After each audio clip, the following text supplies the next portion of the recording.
2025 বৃক্ষ মেলা থেকে আমি একটা হয়া প্ল্যান্ট কিনেছিলাম। তো বিক্রেতা আমাকে বলল এটা কোকোপিট দিয়ে গাছটাকে পটিং করতে। তাই আমি আজকে কোকোপিট বানানোর চেষ্টা করছি।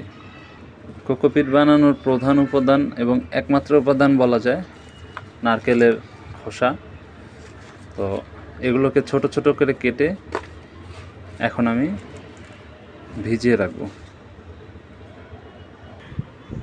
আমি এই খোসাগুলো কেটে এখন এরকম দুটো অংশ পেয়েছি। এটা হচ্ছে গিয়ে নারকেলের বাইরের যে শক্ত অংশটা, আর এটা হচ্ছে ভিতরের নরম অংশটা বা আসল আঁশ যেগুলো আর কি।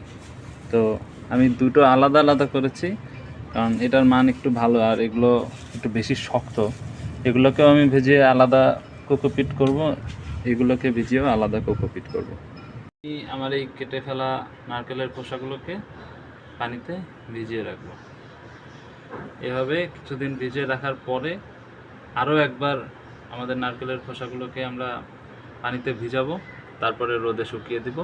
এভাবে তৈরি হয়ে যাবে আমাদের কোকোপিট।